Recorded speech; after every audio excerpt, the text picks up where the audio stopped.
to see so many of you back from last week, and welcome, like Kat said, to anyone who's been before.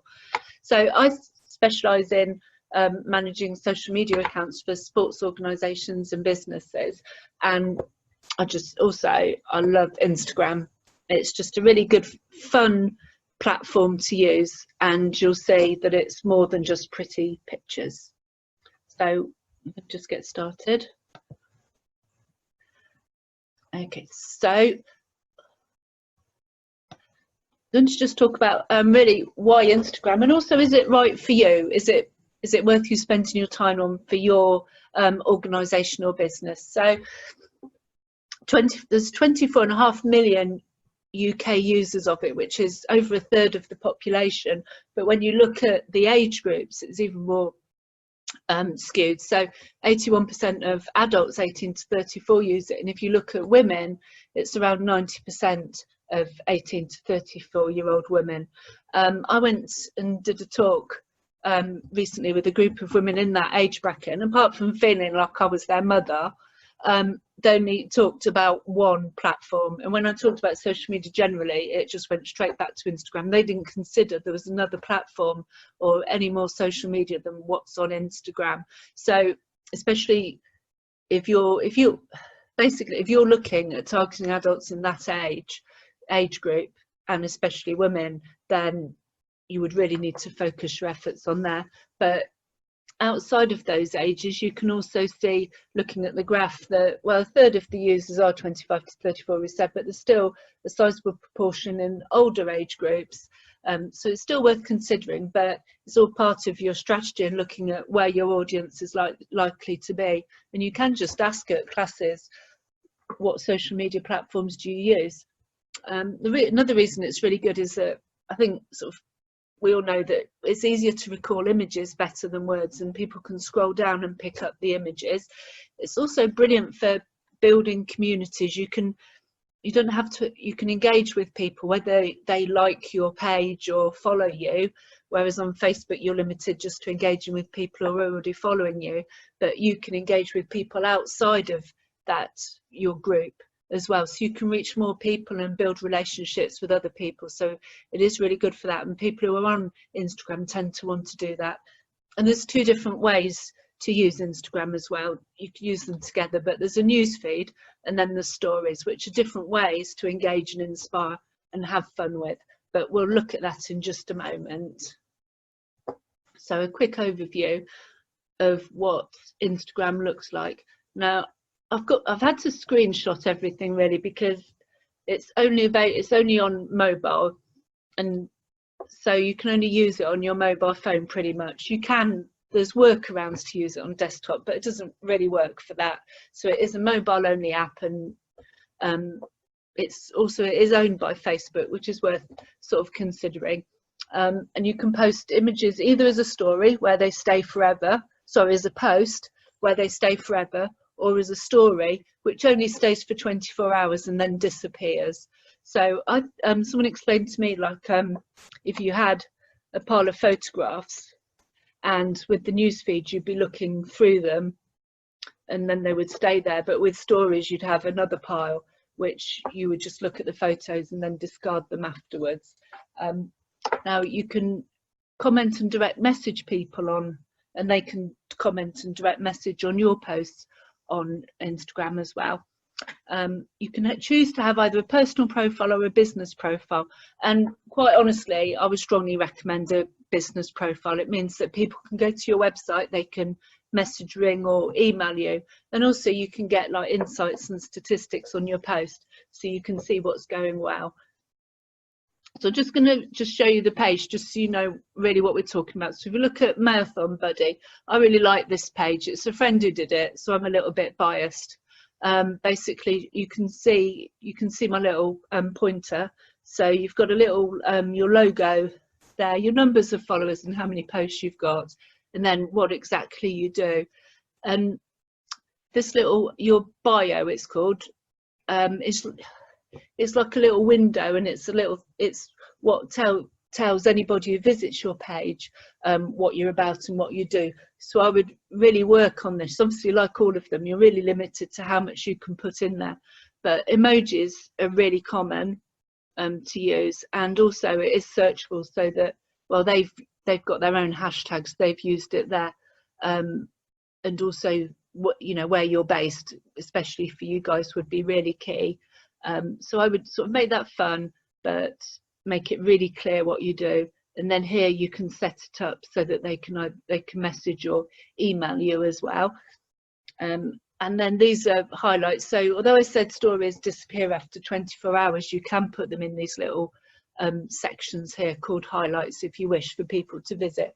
But quite honestly, it's one of those things that I always plan to do, but it's really time consuming to keep on top of them.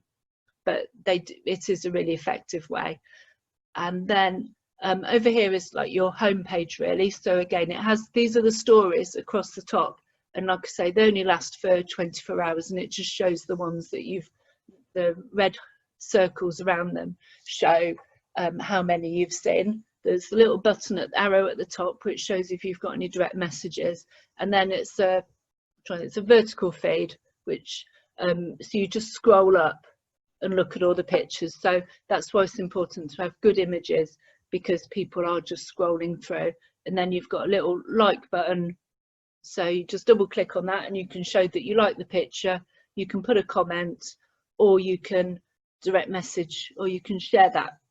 You can share it either to stories or to someone else if it's a post you like or you want to share with a friend.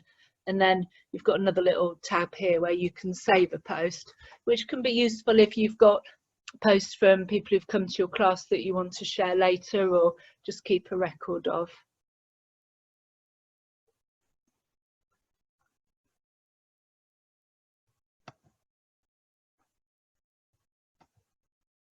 All right, I think Julie's saying that you can't see anything. Can everybody see something? Is it just Julie? I don't know if Kath, you can have a look at that. Would be brilliant. Thank you. Let me know if there's a problem and I'll keep on for now, because I think Julie's the only person who can't see everything yet. Sam's saying she can see everything. So oh, brilliant. Thank you very much, everyone. That's wonderful. So I think Kath will work with Julie, if that's all right.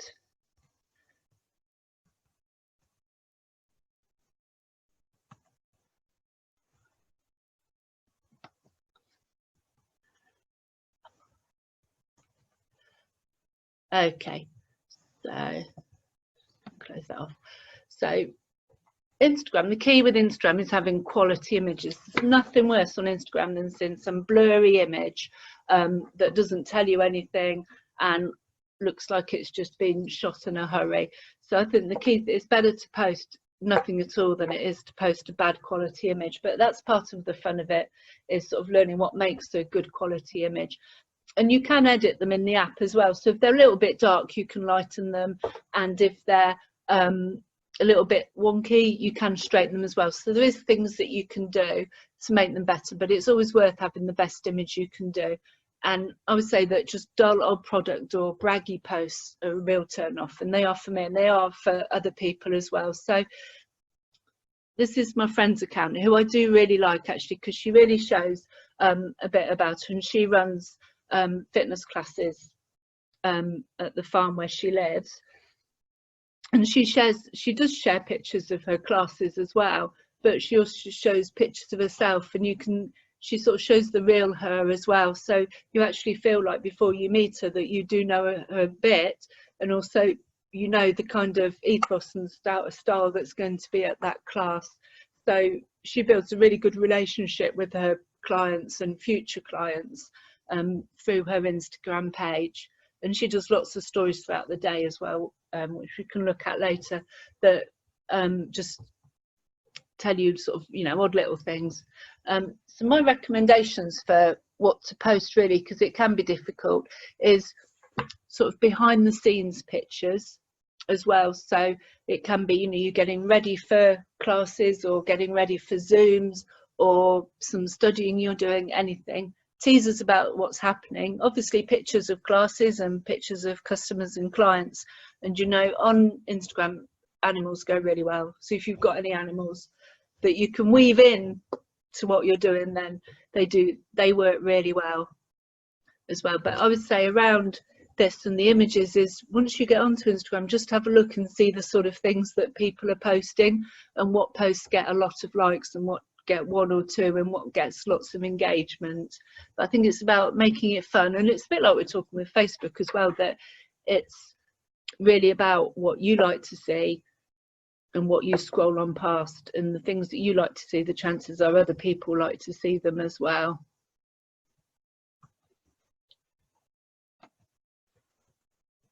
Okay, so what we do is do a picture on Instagram, and then you write a caption, which is, you know, a bit of writing underneath to tell people what it's about. And I have a format for writing captions that I wanted to share with you, and it's really basic, but it really works. So a caption basically goes into 3 sections. It starts off with an eye-catching headline, and this is just one of mine that I posted, and it's just got, you know, this entry-level bike sales source, so it's something that hopefully my audience would be interested in and they catch it.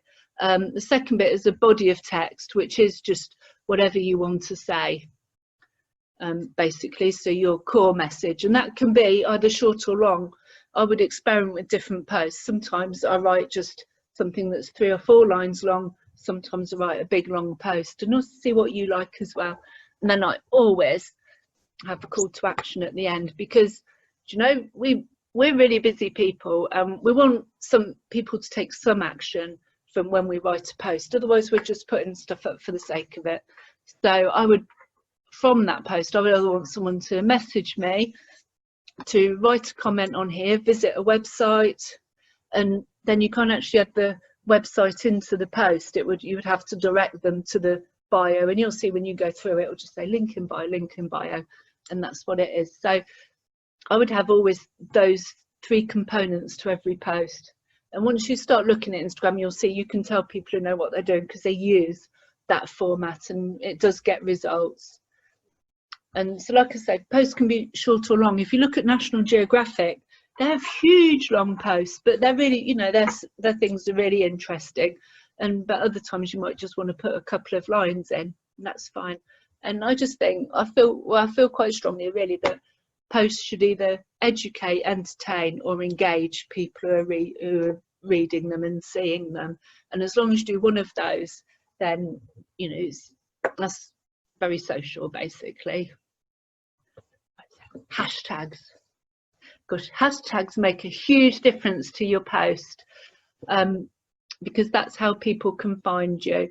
So your post will only really be seen by your followers unless you put hashtags in, and people can follow hashtags, so they may well, I would say, I would always, like for you, I'd always put Hastings or Rother or something in there, or the, you know, the area that you're in, because that's what people will search for. So I'd always put that, and then some hashtags around you know, what you're doing.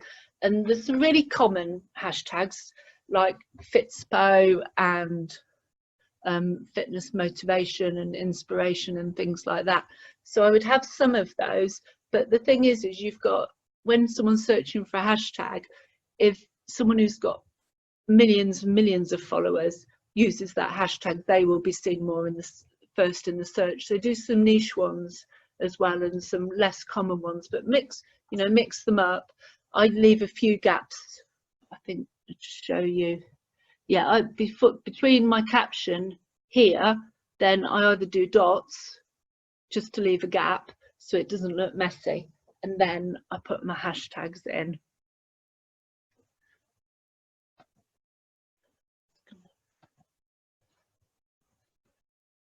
Sorry, if you are, just look at, oh right, oh Emma, really, well bless you Ian, yeah, it is a lovely bike, that's my dream bike, thank you. Emma, what exactly is a hashtag? Gosh, that's a really good point. I'm trying to think of how to explain it. Basically, it is this Can you link a hashtag to a web page? No, Rick, you can't. So what a hashtag is, oh gosh, it is this sign here, and you put it before a word, and that means then that people can search. Oh my word, Georgie, thank you so much. It is a way of tagging a common phrase, thank you. But yes, so you put it, that hashtag, which is that sign, and you'll see there's that in your keyboard on your phone, and you put that before a word, and that means then that people, if they search for that hashtag, they can find you. They started off being used on Twitter, but they're really used extensively on Instagram. When we come to the end, I can show you some Instagram. Oh, Sam, yeah, you see, that's what I do, and the reason I don't include it in training, because everyone always looks at me really blankly. I would say that it is worth it if you can. It doesn't seem to make much difference to the reach, but it just makes your caption look tidy. Oh, Rick, they go into search on Instagram. There's a search box as well, which I don't think it shows you on the screen that we've got. There's a search box, and then they can find you through that. So they would search hashtag Hastings, and every post that had hashtag Hastings in would be shown to them. If you've got more questions on hashtags later, I can see what I can do to show you more. We're a bit limited just because the desktop version of Instagram isn't very good.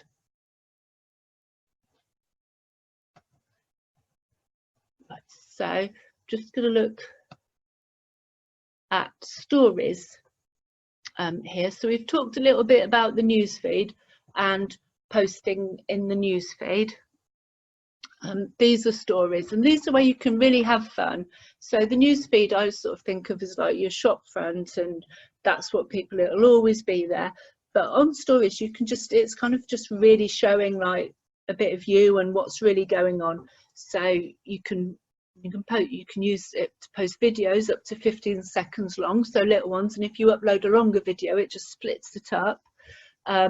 You can add questions, and again, oh, this, so is it Julie? Oh, Emma, you asked about a hashtag. This is where it says Explore England. That's a hashtag.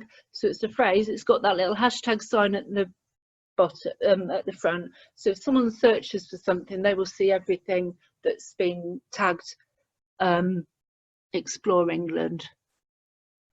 So, and most people use them. They'll definitely use them on feed posts, and really you should use one in a story post. In a story post, I would say the minimum is to do a hashtag and also a location tag as well, because people will find you in that. So this one, you've got questions and people will reply to your questions, and it's really good. You can use them just to find something interesting. This was a Monday morning post, and oh no, that was a really hot day post, and it's kind of just capturing what people are thinking. And then another friend who's got a physical trait, PT business, fitness business, here he's just showing how they're cleaning equipment, so a reassurance post, and also he's tagged somebody in it, but just information, just reassurance and information about what they're doing. And then another organisation here has done a story. I think you might, I don't know if you're familiar with them, or if they're just around here, and they're just letting people know what's going on, really. But you can use up to, like, the recommended amount of stories is about 5 a day, but that's really hard work, to be honest. But I use it to have a little bit of fun. I like to keep my feed with really good photos and really informative, and have all my call to action and like proper posts. But with this, just have a little bit of fun. You can put little stickers on them, you can have GIFs, they're increasing all the things that you can do on there. You can have stars and everything, and just have some fun with stories.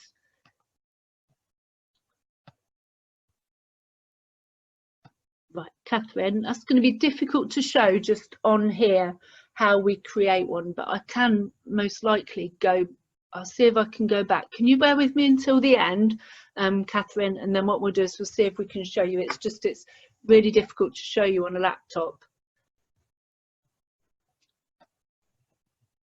And then this gives some examples here: news, videos, fun stuff, all the things that you can put on stories. Right, and then I've got some top tips for Instagram. So it's even more important than on Facebook and things is not just post and run.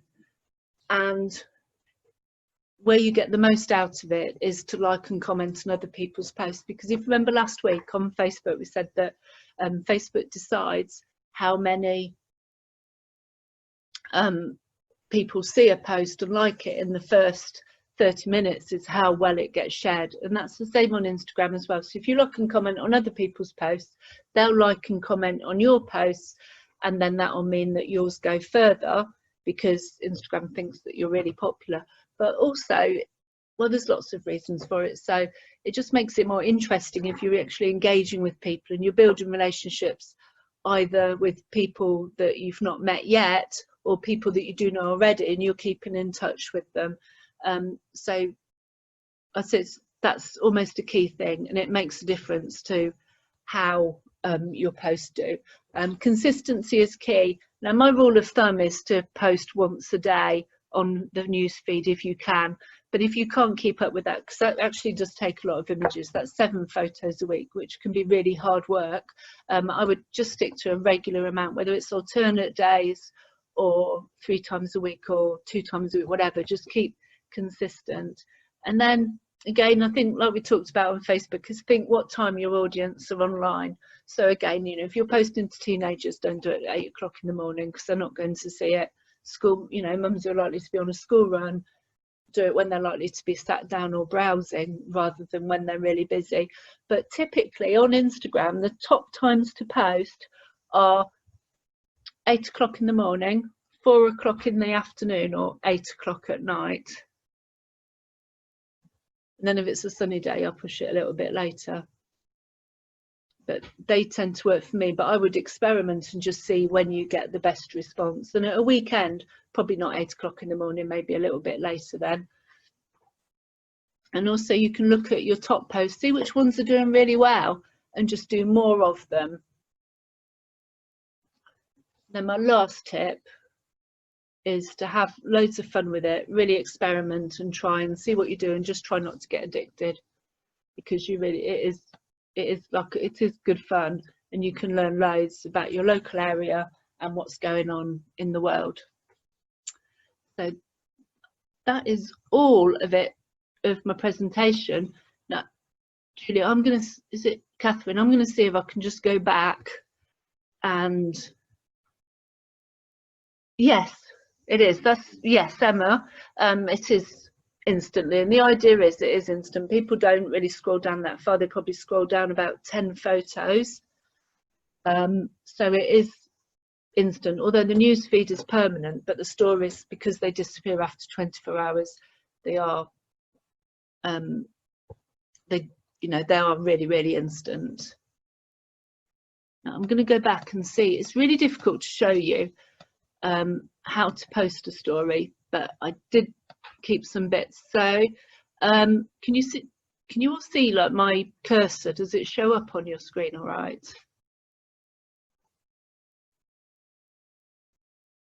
Can you see it? Basically, to post, oh damn, thing's gone. Yeah, there's a, can you see at the bottom of the feed? Well, I can try. Yeah, you can see cursor. Thank you. I will try that, Sam, as well. I did think about that, but I'm not sure that it will work, but we can give it a go. But firstly, you click on this little plus there, and you can add a photo. That's where you add a photo. Now I'm going to see. I'll just get onto my account. Bear with me a moment. You're going to have to tell me if this works, okay? Right, so to post a photo, can you even see my phone though? It's just showing back to front, isn't it? Or does that work? If I hold it like that, and then there's I'll show you a whole screen. So you've got you've got my screen, and then at the bottom, it's got a plus. Hello everybody, my name's Robert. Oh, I'm the founder of Megaton. oh, sorry. Press. Right, so you press that Hello press. everybody, my name. Ah, I can't do it just because there's somebody who's got. Oh, Hello hold everybody, on. Right, my so name's Robert. I'm the founder of Megaton. right, so I press the plus button at the bottom, and then you see it just picks a photo. I've chosen the photo I want, and I just click next at the top, and then here that gives me a section where I can fill in the comments. I can add the location where it is, and then at the bottom, or sorry, at the top, it says share, and you press share. So it is really easy, but I'm inclined to think that really with most social media that there's a limit to with the basics. Almost you've just got to give it a go and see, because it will be intuitive. And actually physically posting, if you're not sure about, then we can look at it another, you know, on another session. But I think the main thing is to go on and just try, because all the platforms make it so it's really easy for you to use. They don't want to make it difficult, they want to make it easier. Does anyone else have any questions? All right, Ian. I would try. I'm not sure that's going to be too long. You might want to just do 10. I'd probably do 1066 cycling, to be honest, or 1066 cycling fest. So I would see what you can get away with. It needs to be something that's quite intro. I say it's easy for someone to find. Can you post to more than one account from a single log on? You can log in, you can be logged on to, I think it's up to 5 accounts. I'm trying to think when I run out. I'll just see how many I've got now. No, it's giving me option to open others, so it might be 6. So from a single login, you can have 6 accounts. You just got to remember to switch them back and forth. So yes, you can have one for your personal and then one for your business or something. Jamie, I suspect they are, but I've not got into TikTok, so I don't know really. I haven't got children that age, and I'm purposefully steering away from it because none of my clients have asked for it. But if anyone knows anything about using TikTok for a fitness business and how it can fit in with their strategy and make it work, then I would love to know, and they're welcome to come on here as well and say about it. Right, so how do you create a hashtag? Yes, you just type it out. So I think that I'm just going to stop sharing this screen, and I'm going to share the Instagram on desktop. So here. So this shows my desktop version, which isn't as good as the mobile at all, but it will show you how you can search. So if I search Hastings, for example, there's been 765,000 posts around Hastings, but probably not all about the town. But oh, lovely pictures. So this just shows these are the top posts. And in fact, I think on this one it is just, oh, so it does, yeah, top posts are here, and these are the most popular ones. So again, this is a good way to look and see. Got really limited functionality, but that shows attractive image, and that's gone really well. And then there's some recent post here. Phil Scott is talking about cycling.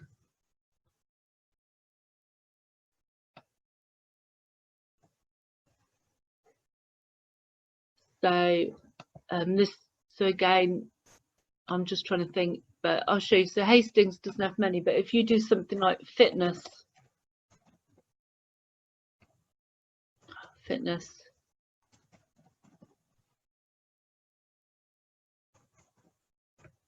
inspo, lots of posts, and not necessarily in keeping with most. Oh, thank you, Riff. Brilliant, Rick, brilliant. And so possibly these ones aren't necessarily in keeping with the audience that you're trying to attract. And I'm just thinking of ones that would be, it could even be, but some of this mums who train, but I think this is going to be too specialised as well.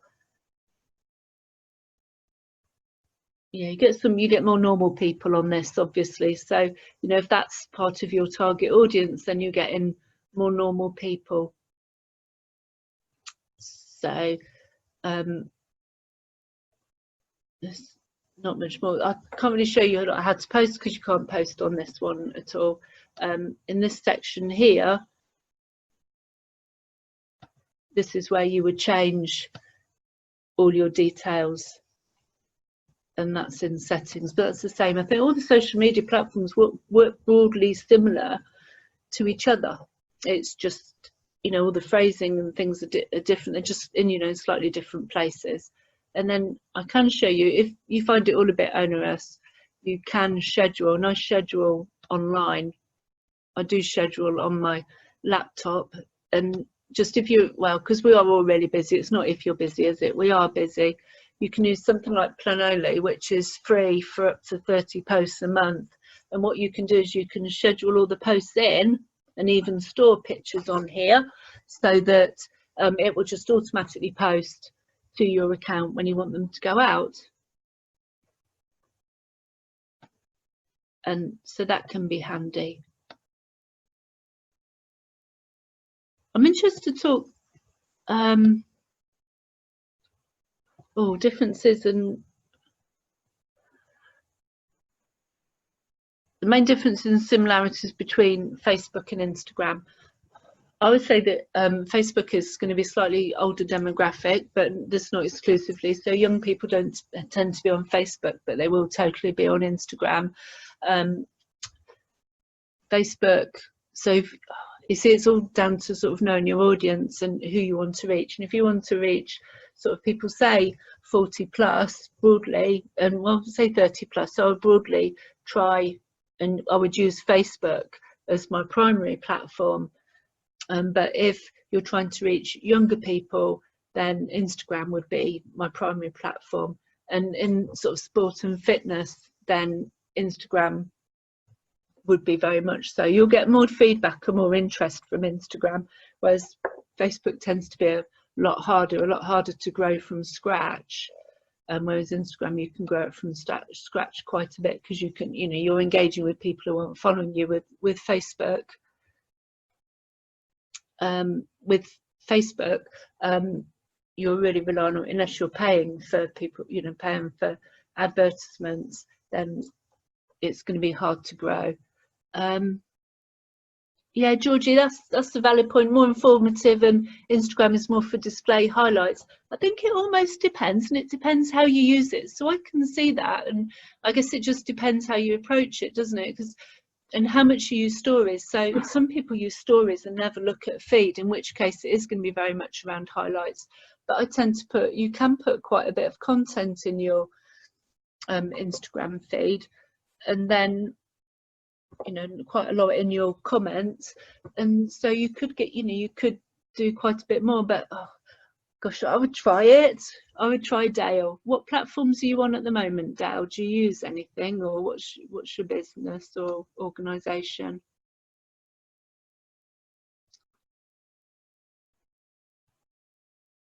Oh, so you're on Facebook at the moment, and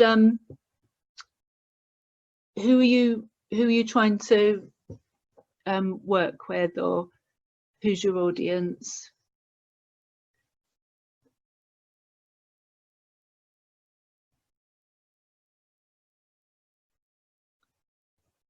You could have. All right, you can, if you're happy to talk, you could unmute and we can chat about it if you wish.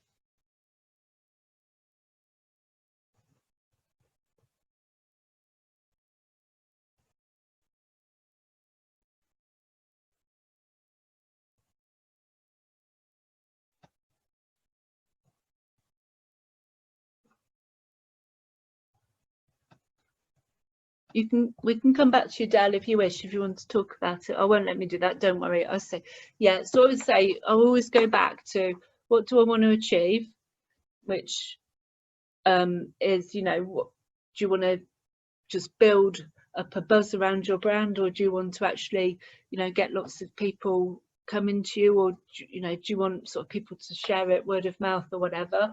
I would look at that and what my actual aims are. Then I'd look at exactly who my audience is and where are they. And you might find that, you know, they're not on Facebook, they're all on Instagram, and they might all, or they might all be on Facebook and no one's on Instagram. And I say the best thing to do is to ask them what platforms. I was with 1066 Cycle Club. Oh, brilliant. Oh, sorry, Kath. Right. Yeah, so Cycle Club, and Dale, it really depends on the age group, but I tell you, cycling on Instagram is huge. Right, okay, right. So, and it, yeah, gosh, especially, yeah, well, tag your make of bikes, to be honest. Especially when you start tagging bike names and things and you show routes. So I would say and you can get brilliant pictures, can't you? So I would say that it could be really good. How old is what sort of age range and gender is your club? 50-50 male, female, probably 40s upwards, I would say. Yeah, Instagram all the way. But I would have Facebook. I would use Facebook as well. Yeah.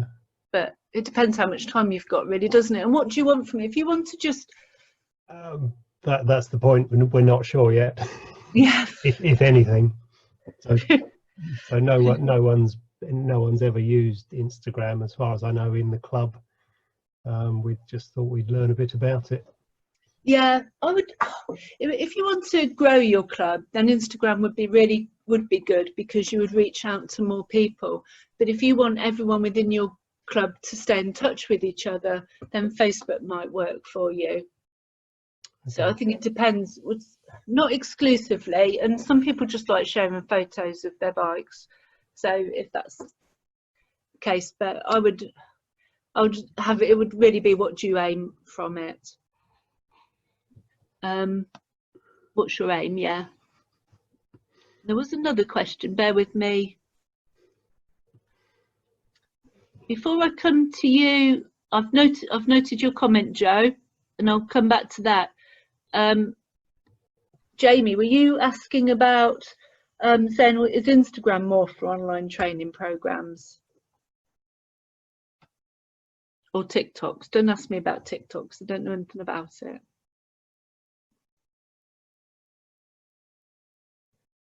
I think so. See, I think Instagram can be, I'll assume that that's what you meant, and Instagram can be good for online training programs, just because you're reaching out to broader people, but you can also use it to build relationships and build a buzz around your organisation or your business locally as well. Yeah, Instagram, yes. So I would say, do you know, you can use it for what you want. I've got clients who they've gone from having like obviously real life races to virtual races, obviously overnight, and they've got a really local audience. So all that audience is now running virtually, but they're using it to like build a community around them for their virtual races, and then people can share them in their stories and post pictures and everything and tag them. So it really works well on a local level. But then I've got other clients who work nationally and internationally, and Instagram works really well for them as well. So I would say that it's more about not necessarily your geography of your people and where they are, but just what you want to achieve from it. And do you have enough images? Now, Joe, this is a really key point, to be honest. And now, strictly speaking, you can post images of people on any social media, as long as you've got permission from them. They're over 12. If they're over 12, they can in theory, give their own permission to be posted, have images posted. But I think on Instagram, I've always steered clear of posting children on there anyway, because also unless they can't have an Instagram account until they're 12. So I think you need to, I think you would need to check that if you've got a national governing body, what the rules are there and what your safeguarding rules are. But you definitely would need their permission to post it. And really, technically, if they're under 18, I would get both theirs and their parents' permission as well. And you know, everyone who's likely to be in a picture. Does that answer your question, Joe?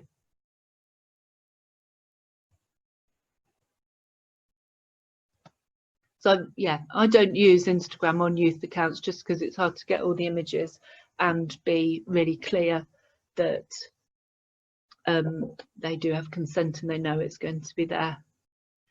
Yeah, Sam, that's really interesting. Because people might engage in like posts, but they never seem to book. And yeah, and that's an interesting point. So often, really, I'd say that Instagram can all be about awareness. So it's all about building awareness for you. And oh, you see, it kind of has events. So in stories, you can do countdowns as well.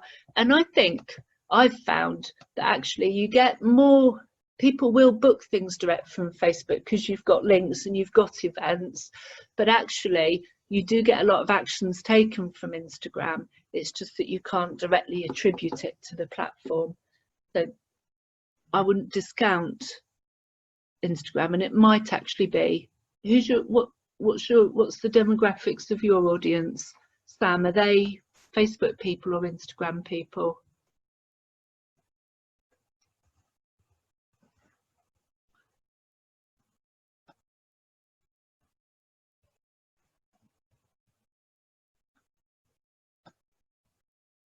All right, yeah, see, that's interesting. So it could well be the fact that your demographic is more of a broadly, but not exclusively, more Facebook anyway, so they're more likely to act on that than Instagram. And Joe, and almost it's an age thing, isn't it, as well? So Joe, yeah, if all the kids are on it and the parents and the kids are happy, and I bet you the kids are posting stuff on there, then yeah, it's difficult not to.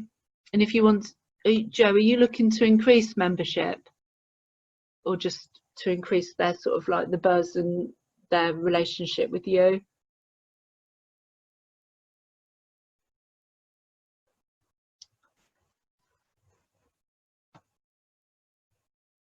Oh, thank you, Kath. That's right. Yeah, you're more than welcome. If Joe, if you want to have a conversation, you want to build a relationship. Oh, okay. Yeah, I think I'd have to look at it in more detail, really. And are they all over 12?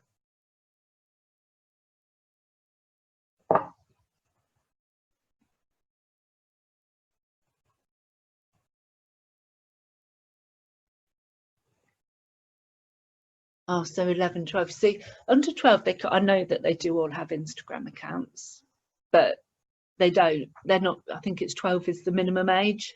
So it's whether you can be seen to be encouraging them to have one when they're under 12, isn't it?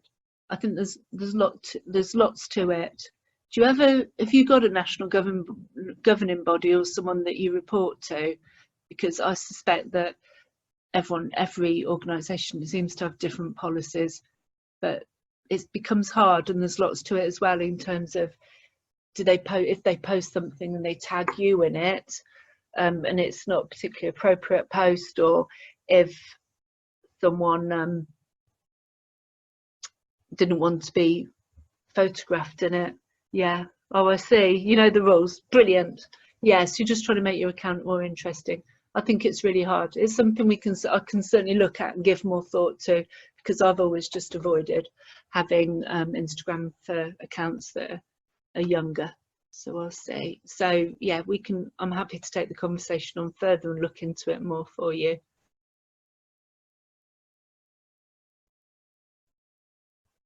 Does anyone want to share any successes they've had with Instagram, or what they've found works really well for them?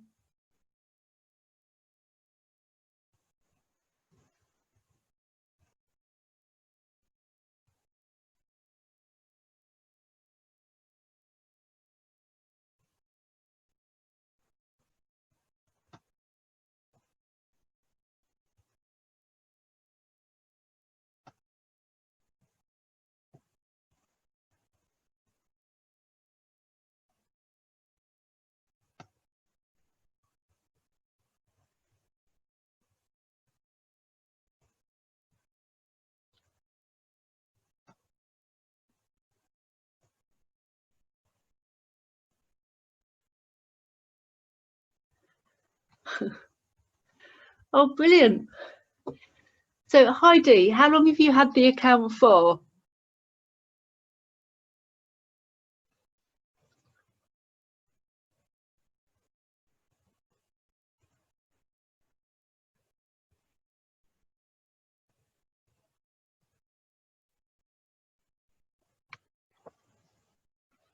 Yeah, I think it's interesting though, Heidi, you say about Active Hastings, because I've been started to run an account for another active partnership, and they get followers really easily.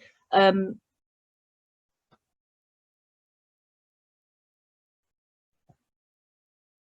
Kath, can you unmute Heidi, do you think, please?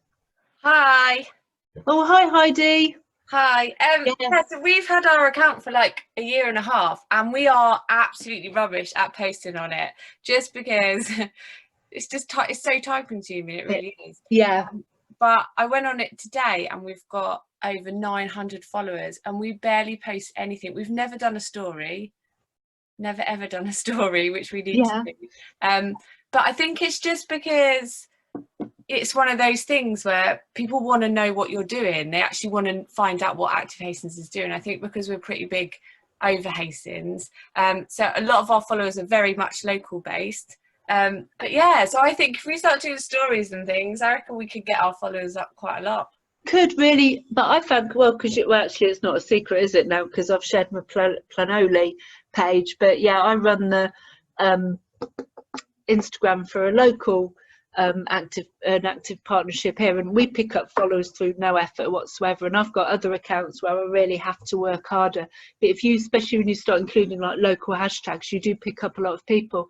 But Heidi, you might find this quite useful because you can just schedule posts for a week, like I was talking about with Facebook last week, and then you haven't got to think about it. You just have I to think that's definitely the way for us to go forward, 100%.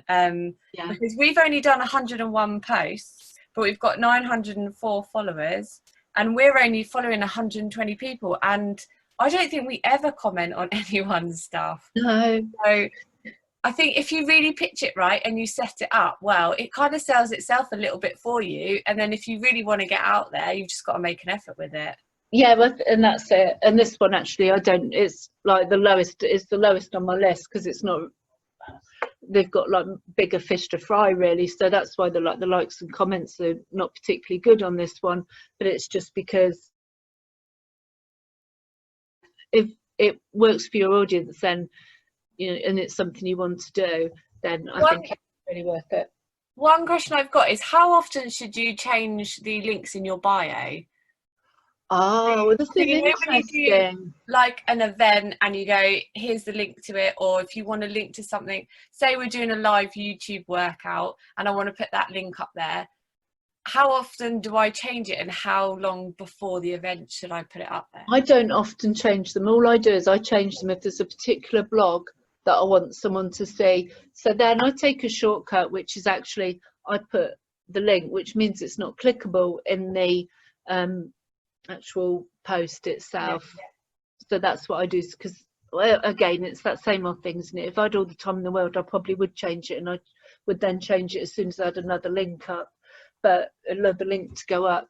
Or you can do Linktree. Have you seen that? That's what Mayathon do. They have a Linktree actually, which is you just Google Linktree, and then you can add a drop down. So when someone clicks on your website link on your Instagram profile, it will take them to a whole range of different links. So that might work for you. Yeah, because I really want to get our YouTube page up on here, because it's a good way for us to kind of get those workouts for people at home. But it's just it's working out what to put in the bio really, and working out how you can do it so you're kind of covering all bases, but you're kind of making them go towards that link in the same. We'll say there's more on YouTube. You can be really direct, tell people what you want them to do. They need telling, they want to be told. But also you can use IGTV as well, which is a whole nother session, but you could use that for some videos as well if you wanted to. You can offer different things. Yeah, and then the next thing, I think we're going to go from TikTok to Instagram. So doing a TikTok video, and then it can be posted straight to your Instagram page and your Facebook page. So I think it's going to be our area to kind of hit the young people, hopefully. That's right. Yeah, Georgia, you said it's quick and convenient to post something on Instagram and share it directly to the Facebook page, and I quite agree. There's the messaging's broadly similar. The only thing I do, but this is just because it's a personal bugbear of me, is then I do put the comments, so all the hashtags in the first comment, like we were talking about earlier, or I go straight onto Facebook and delete all the hashtags, because I think it looks really funny if you've got loads of hashtags on Facebook, and you don't really want hashtags on a Facebook post because it just takes people away. I think that Jamie, oh, should you change hashtags each time? Yes, really. I'd always say a couple. So I have stored on Planola. You can store them, or you can, yeah, and you've got to fill. Same question, save a list of hashtags. Yeah, if I'm posting from my phone, I'll have them saved in notes and I just copy and paste them. But you shouldn't use the same hashtags every single time. But I do just change a couple, and I've got a whole different bank of hashtags for different posts. But yeah, don't post the same hashtags all the time. But on a scheduling tool like this, I think it, I don't know if it'll show. It doesn't. Yeah, it shows I've just got all my hashtags saved for there, but on your phone you can just save them in notes and copy and paste them, because yeah, you don't want to retype them because it takes forever and you end up just doing a couple then. I have got some, there are various hashtag search tools. I'll show you. Can you still see my screen if I show you right tag? Can everyone see that? Well, it's a blank screen now, it's not gonna load.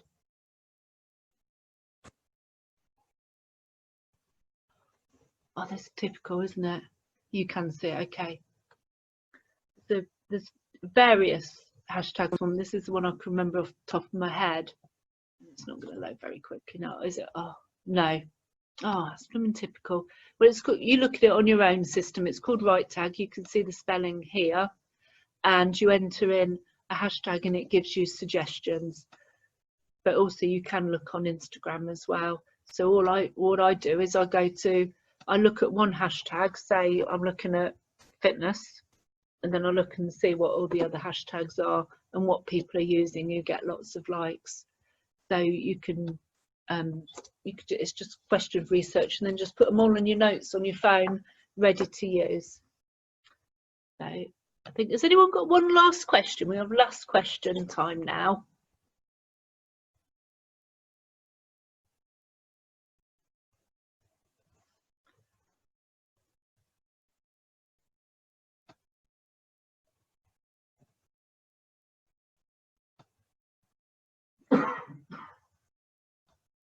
Okay, we've done even more questions. Thank you very much. I hope you did find it useful. Like I say with Instagram, I think it's really important just to get on there and try, see what other people are doing and have an experiment. And if you do a post and it looks a bit rubbish afterwards, then you can just delete it. It's not the end of the world.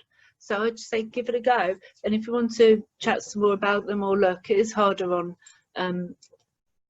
a desktop to have a look, but we can certainly do that. So yes, there's going to be a recording on YouTube. So thank you very much.